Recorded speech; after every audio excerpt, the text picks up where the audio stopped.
Il est là, il est là. Allez, chopez-le. Go, go, go, go, go.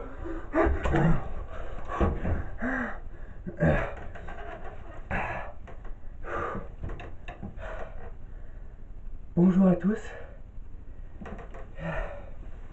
et bienvenue dans la chronique. L'émission qui, comme vous pouvez le constater, se fait toute petite. Et aujourd'hui, nous allons parler d'un réalisateur qui, lui aussi, est petit, mais qui, à mes yeux, aujourd'hui, est immense. Voici le réalisateur, scénariste et acteur, enfin, youtubeur, Victor Bonnefoy. Et nous allons nous intéresser à sa web-série Unknown Movies. Ah, vous connaissez Unknown Movies? Ah bah écoutez, c'est parfait.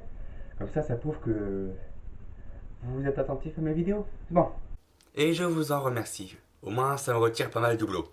Et aujourd'hui, je vais vous faire une chronique en 3 parties. Une par saison, si vous connaissez vraiment cette web-série. Ne vous inquiétez pas, ce ne sera pas trop long. Mais sachez que rien n'est trop long pour le cinéma. Que dis-je le cinéma? L'art. Première partie, l'introduction du personnage. Et c'est là que je vous arrête, mon cher. Ce n'est pas parce que tu le connais ainsi que 200 000 autres personnes qu'il est forcément connu de tous. Merci. Merci.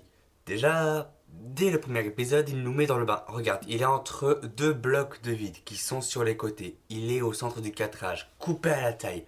Son bureau carrément un cadre. C'est un putain de surcadrage. Le mec fait déjà du cinéma. Et que signifie ce surcadrage? Oui, mais par quoi? Bon, je comprends, ma question requiert explication. Je te la reposerai plus tard. Revenons à notre cadre. Donc, en dehors, nous avons ces fameux blocs de vide. Il est donc seul, sans le moindre soutien. Il n'a que pour compagnie sa caméra et le seul caméraman qu'il aura. Donc, Sidney, peux-tu répondre à la question précédemment posée?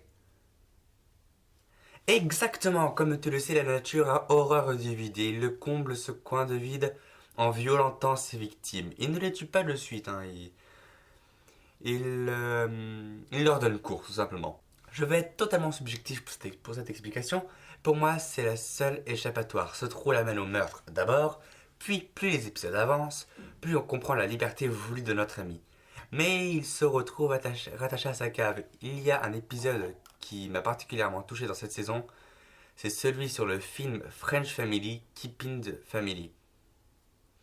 Donc déjà, si tu étais plus attentif à mes vidéos, tu comprendrais tout de suite que le film d'Alain Guiraudy, L'inconnu Jack, est non seulement un drame, mais aussi un porno. Et puis dans film pornographique, il y a le mot film. Bon, tout ça pour rappeler que ça reste du cinéma.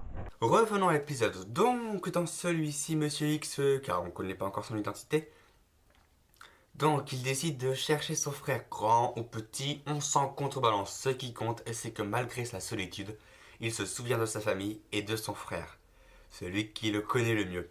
Tu te rends compte, contrairement à sa pensée de base, il passe la famille avant son travail. Très belle référence. Car à force de buter du monde pour le cinéma, même son frère, putain... Je dis ça, mais en même temps, j'ai encore tué personne. Pas encore. Bah, les esprits se posent des questions, ce qui est logique quand même, et réagissent enfin en envoyant la volaille s'occuper de lui. Il comprend donc qu'il est recherché et ainsi débute ce que j'appelle le syndrome du Catch Me If You Can. Dès l'épisode 8, là où les flics l'ont trouvé, il commence à douter et s'enfuit. À partir d'un épisode dont j'ai longuement redouté la suite, il se rend compte de ce qu'il a pu faire pour exprimer ceci.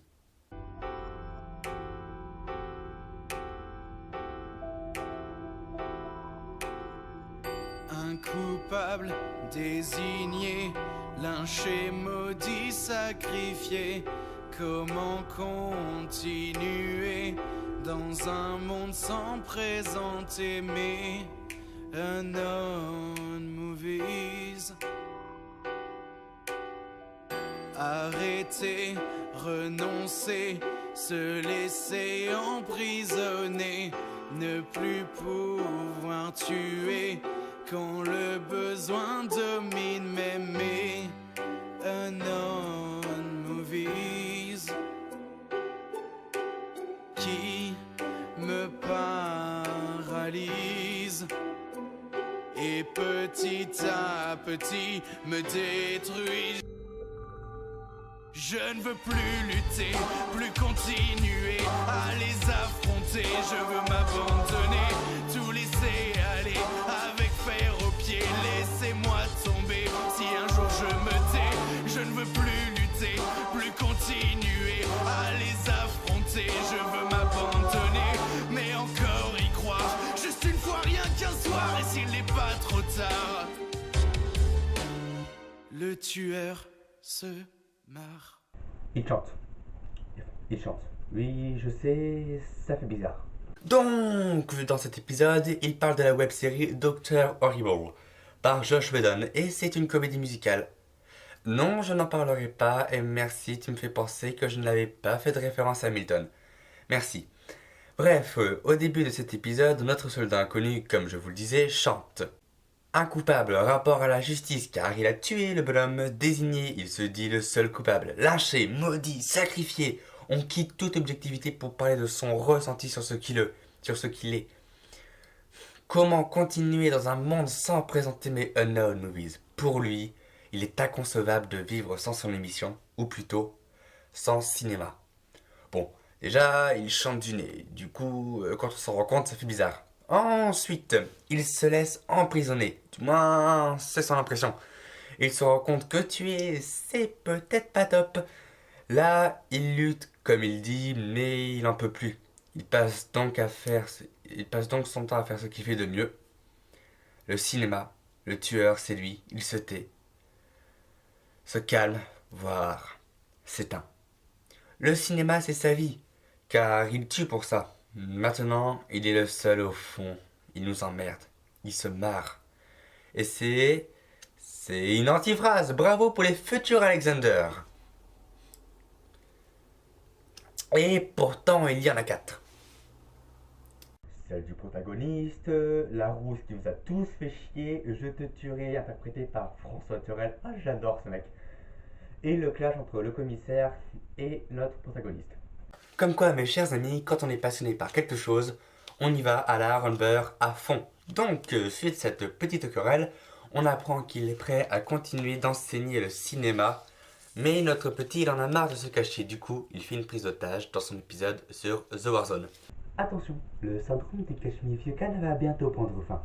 Et pour ce 11e épisode, il a 11 otages, si on compte le commissaire et son assistant. Et quand je dis que le syndrome prend fin, c'est parce qu'il invite les flics menés par François Turel. Mon Alex, putain qu'il est classe. Bref, si vous avez un minimum de culture cinématographique, vous devriez savoir que vers la fin, DiCaprio et Hanks se retrouvent l'un face à l'autre avant que DiCaprio se fasse embarquer par Hanks. Bref, je dois avouer que lorsque cet épisode fut vu de ma propre personne, je ne m'attendais pas à ce que Monsieur Bonnefoy ne fasse pas arrêter son héros. Au lieu de ça, celui-ci arrête le commissaire et échange des vies qu'il a épargnées lors de cet épisode. Exactement, et ceci annonce la fin de... Oui, félicitations, Sydney. Et pour ce 12e épisode final de la saison 1, ce n'est plus une victime inconsciente, c'est un vrai face-à-face, on parle franco. Et autour d'un film de merde, écrit par Patrick Sébastien. Bon, maintenant je ne décris plus les films étudiés car c'est du temps gagné et puis on parle du personnage de Unknown Movies. Donc cet épisode, pas trop d'action, juste une discussion banale mais forte. Et bien évidemment, vous connaissez la suite. Deuxième partie, une recherche personnelle. Donc notre ami est encore en pleine recherche, même si, comme il l'a dit, lors de l'épisode musical, Tout n'est pas de ma faute. Tout n'est pas de ma faute. Je m'excuserai seulement si tout cela n'était pour rien. Je dirais pardon si tout cela n'était pas bien. Je confesserai tous mes crimes et j'accepterai cette déprime si tout cela n'était pas pour vous. Peut-être ai-je un peu abusé, mais pour le cinéma qui ne l'aurait pas fait, ce n'est pas le moment de tout lâcher. Au contraire, c'est le moment de ressusciter. Je trouverai le moyen de continuer mon chemin. Je je trouverai la force. Pour mon cinéma, je deviens féroce. Alors je vous retrouverai. Alors je vous attraperai. Et je vous tuerai. Voilà, le message est clair. Malgré ça, il se recherche et où trouve-t-il sa prochaine victime? Dans une salle de cinéma. Vide. Bon, pas au premier degré, hein. Je sais qu'elle est pas entièrement vide, qu'il y a quelqu'un dedans et... Oh, vous êtes énervant! Lors de cette émission, on assiste à une des recherches personnelles que notre être aimé a oublié de se faire auparavant, à savoir la recherche sexuelle. Bah oui, hein, comme vous avez été nombreux à regarder et liker la dernière, la chronique sur l'inconnu du lac, autant revenir à la base, hein, ça peut vous faire plaisir.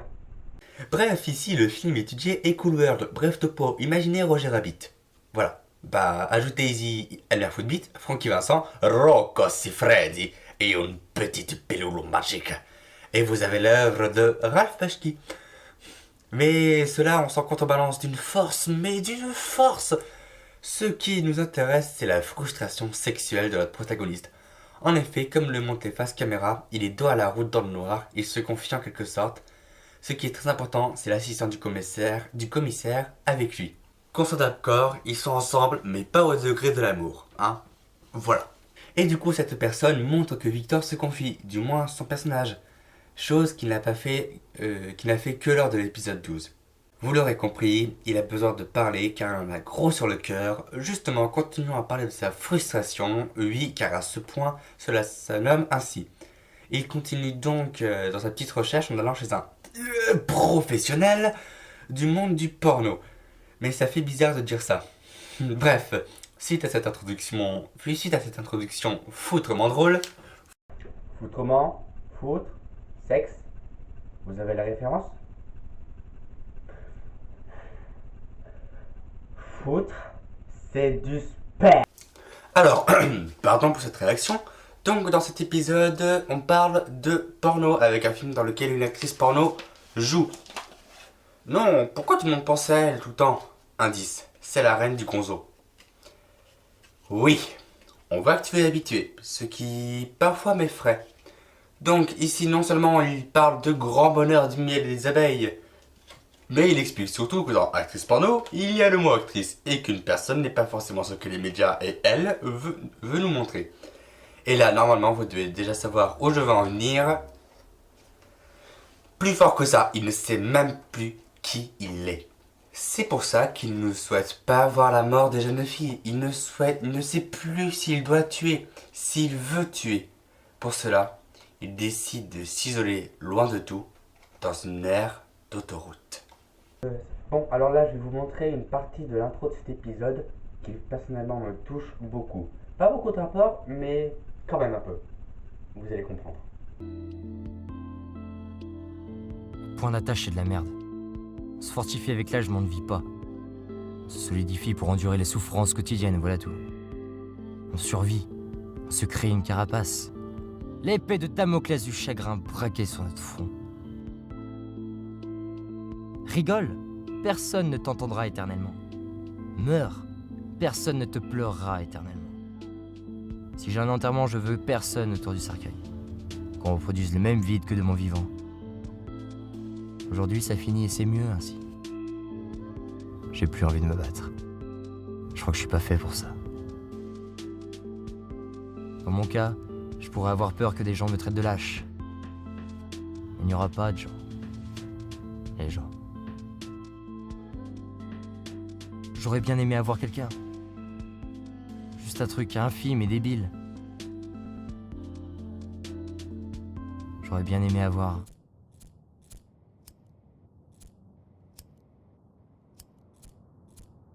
Bon. Que dire sur cet épisode à part le fait qu'il est génial? Déjà, il rappelle que notre protagoniste est encore plus seul que jamais. Mais c'est un mal pour un bien car la rencontre qu'il vient de faire, et de façon particulière, va devenir le seul ami qu'il aurait aimé avoir. Et puis parler autour d'une bière et clope, c'est toujours sympa. Attention, fumer c'est très mal, d'accord? Boire c'est mieux. Bon. Ce qu'il y a à retenir aussi, c'est que la personne face à nous, notre héros, c'est nous. Bon, en gros, notre protagoniste n'a plus de repères. Il voulait se confier auprès de son disciple, mais celui-ci ne lui plaît pas, en quelque sorte. Il a besoin de quelqu'un qui n'attend qu'une chose, c'est apprendre et discuter autour d'un sujet. Ce que fait exactement son interlocuteur, et aussi ce que nous faisons depuis le début de la saison 1 jusqu'à la fin. On est en quelque sorte son psy, mais nous pouvons souligner le fait que le destin tragique de son interlocuteur annonce le fait que sa lueur d'espoir et son soutien ne tient finalement qu'à un fil. Passons à une toute autre vision, car elle retrouve lors de l'épisode 16 son gentil disciple accompagné de leur prochaine victime, un enfant. Bon. Là, ça va être délicat. En effet, cela peut paraître délicat et horrible, mais cela suit aussi une logique. Il a tué l'homme, le frère et la femme. Mais pourtant, il ne s'est pas attaqué à une chose qu'il semble avoir oubliée, l'enfance. On se retrouve face à un enfant.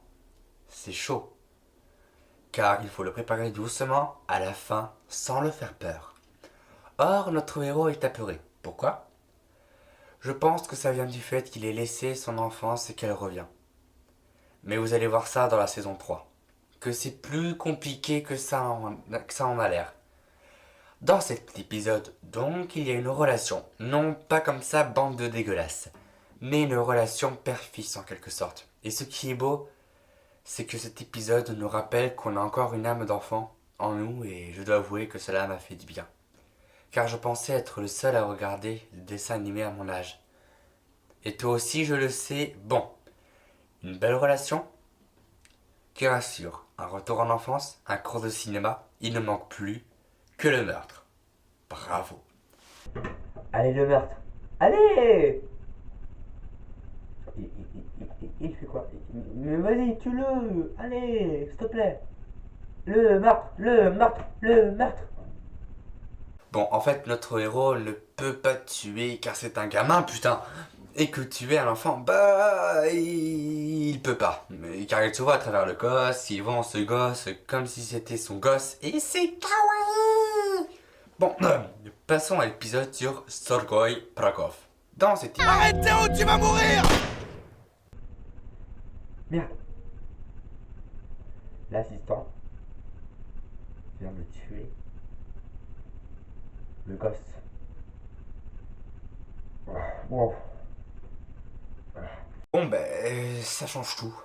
Dans l'épisode qui suit, donc, l'élève dépasse le maître qui arrive à enseigner. Problème, il n'est pas prêt et ça pue dès le début. Donc, pour rattraper ce massacre, car rappelons un chat, notre héros prend la parole et nous parle de ce film. Il lui enseigne l'art de parler et d'enseigner. Surtout, ce film parle en partie de la vie de notre protagoniste, passant par une belle passion, le meurtre, la découverte des limites du meurtre et l'abandon en mode solo. Et logique, il fait son cours, finit et tue. Mais là, il le devait. Et encore, il ne le tue pas entièrement, car il s'enfuit. Voilà. Passons au dernier épisode de cette saison, qui se passe chez un parfait inconnu et qui se joue sur une course-poursuite de l'assistant. Il le retrouve, le tue, s'enfuit chez ses parents. Bon, passons à la saison 3. Je vous préviens, je vais faire vite, simple, et spoiler par la même occasion. Donc si vous voulez passer cette partie et arriver à la conclusion, allez ici. Commençons par rappeler ce qui s'est passé. Je vous épargne le trailer et si vous voulez savoir, revisionnez la deuxième partie de la vidéo que vous êtes en train de regarder actuellement. Dès les premières images de la saison 3, on revoit notre cher lieutenant, car oui, il était lieutenant, mais pas de la façon qu'il aurait voulu. En effet, on assiste à son enterrement, avec un générique qui claque. Même si ce générique ne consiste qu'en une multitude de plans fixes et de travelling. Il est bon de souligner déjà que c'est un enterrement, que c'est triste, à la base. Et surtout que, quand je dis qu'il claque, je parle surtout du moyen d'afficher les personnes bossant sur cette web-série, à travers les lettres rouges, peintes, et qui se propagent dans l'air tel du sang. Si ce n'est pas beau ça putain! Ensuite, on retrouve notre homme sortant de sa voiture admirant un petit village, sûrement son prochain lieu de leçon ou un retour aux sources, vu comment il était perdu lors de la saison 2. On le voit passer dans un cimetière, rappel de ses crimes, et s'arrête devant une tombe, celle de Eliane Mercier. Il remarque aussi que le nom de Joseph Mercier apparaît, mais on ne voit pas la date de la mort. Je rappelle que c'est possible, ce genre de cas de figure. J'en ai payé les frais. Et voilà. Laissons ça dans notre inventaire. Oui, j'ai un inventaire, mais je fais ce que je veux. Nous passons dans un bar où l'on peut voir deux hommes bourrés qui parlent de façon pas jojo envers leur madame. Mais c'est sans importance. Ce qui est important, c'est la barmaid. Tout de suite, tu as l'esprit mal tourné, c'est indécent. Ce que je veux dire par là, c'est que la barmaid a une place importante dans le cœur du tueur, car il a un petit cœur qui va. Donc cette fille, Alice, car c'est son nom, se rend compte qu'il est là et oh putain, elle le menace avec un couteau là. En même temps, c'est logique.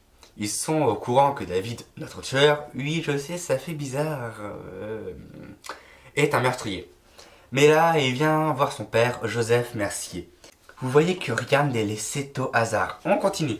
Quand je disais qu'Alice occupe une place importante dans le cœur de David, c'est parce qu'elle a besoin de se confier et qu'entre eux il y a un truc fort, très fort. Et non, ce n'est pas ça. Mais là, Alice, elle connaît très bien notre David puisqu'elle lui... Tu te barres pendant quoi, 5 ans?